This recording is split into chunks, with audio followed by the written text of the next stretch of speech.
Cheese and Brexit. Facts and figures about these two unlikely subjects put together and explained over the course of the next 10 minutes. In this documentary, you will learn about the cheese that comes out of the award-winning company Barbers and how Brexit could potentially affect them and endanger the cheese industry.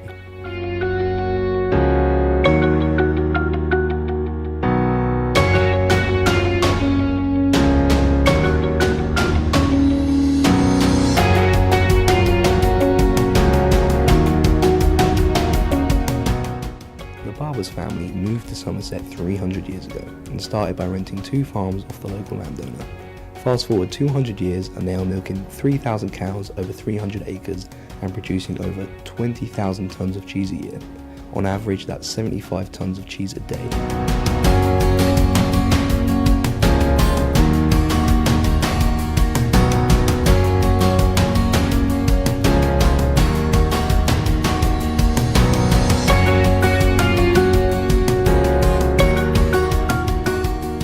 The cheese-making process starts off by sourcing milk from 150 farmers around the area. The milk comes in fresh 5 to 6 days a week. The process starts by pasteurising the milk into the vats, which are heated up to 72 degrees and then cooled back down to 30 degrees. Once this is done, they add the starter, which is the bacteria, and this kickstarts the process by ripening the milk. Enzymes are also added and this starts to turn the liquid into solid matter. This goes on for 40 minutes while the solid substance starts to turn into curds and whey. Once this is done, the whey is separated from the curd before it is turned by hand, salted and made into block form ready to be matured. After the cheese has been matured for up to 6 months minimum, it is ready to be shipped off to supermarkets, wholesalers and even sandwiches for ready meals. Now the basics of the process have been covered. We were lucky enough to speak to 2 Barbers shareholders, Mike Pullen and Charlie Barber, about their opinions on the potential dangers of Brexit and how it will affect their company. My name is Mike Pullen. I'm one of the directors here at Barbers. My main function is to look after cheese in and out of the USA. How do you currently export cheese outside of the UK? Well, at the moment we have a company in the USA which we export to. Currently we're doing about 2 or 3 containers a week, which is somewhere around about just over 2,000 tonnes a year into the US.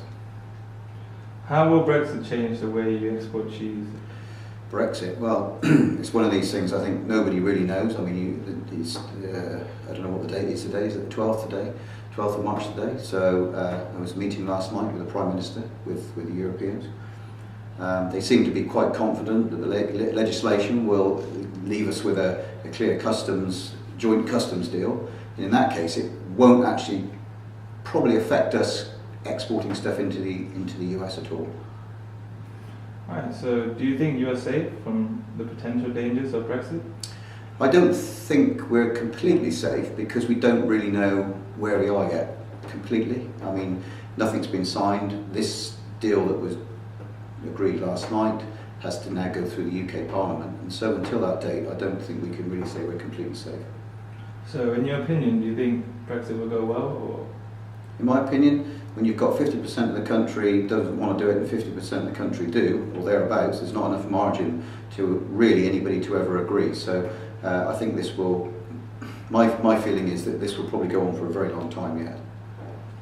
Okay, so you mentioned the US earlier. Can you give us some thoughts behind how you expand the company to the US? Well, we've been doing American now for about 20 years. I mean, for me, the most important thing, one of the most important things, if you get a customer and they like your product, is to actually show up. Is to go over there and sit in front of them and talk to them. That's one of the main important things. So where else do you export cheese? We export cheese to France, we import it to Germany, Australia, and many other countries around the world through through a third party. So we don't always do the exporting. We sell to a point in the UK, and those people then export it from there. My name's Charlie Barber, and I'm Commercial Director of the business. So how do cheese currently get imported into the UK? Currently, cheese gets imported, primarily it comes in from Ireland, because cheddar is the main cheese consumed. Well, and probably mozzarella's catching up a bit, but nearly half of the cheddar consumed in the UK comes from Ireland. And then obviously you've got continental cheese coming in as well, and that would come from the various countries that it comes from, and primarily goes through the supermarkets and then obviously through restaurants and other channels as well. Right. So do you think you are safe? Barbers is safe from the potential dangers of Brexit? No, not at all. I wouldn't say. I think there's risks in the extreme kind of outcomes. Should they happen, then there's risks at both ends. So if we get swamped by cheap, if there are no tariffs, then that could potentially allow cheap product from all over the world to come in. That would leave us very uncompetitive potentially. Equally, if tariffs come in and it makes our products a lot cheaper, then that could drive the price of our products up and the milk price up, and then that would make us very uncompetitive internationally. So it would we export's a big part of our business, and that would potentially damage that. So what's the main danger of Brexit? Can you give us some? Well, I think it's sort of the more extreme outcomes of those two scenarios, i.e. there are no tariffs for product coming into the UK, and that allows much cheaper dairy products to come in and undercut our products. And then equally, if there are tariffs, then that would give us a potentially big advantage, and that could drive the price of UK cheese up and encourage the milk price to go up, which would then impact it. I mean, that could be good for us domestically, but we've been building our export business around the world, and it would damage that. It would make our products much more expensive, overseas. Finally, we spoke to a lovely woman called Tanis about her role in the cheese that is made in Wookey Hole Caves and how Brexit will affect her as an individual.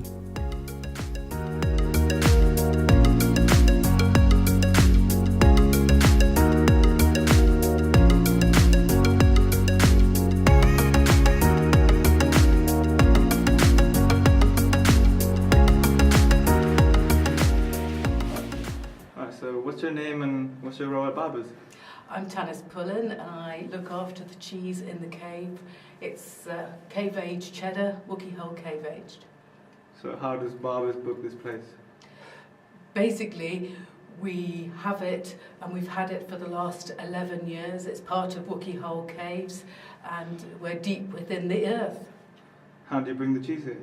It's all brought here from Ashley Chase, which is down in Dorset, and then it is carried up by hand to the caves. It's brought up 15 steps, and it's stored here for the next 6 months. So in your opinion, how do you think Brexit will end up like? I think it'll be good because we will hopefully get an even larger distribution within Europe, but it'll be on our own terms. So that is the process of how cheese is made and sold at the Barber's factory in Somerset. It also shows how Brexit will potentially affect them in a negative or positive way in the future.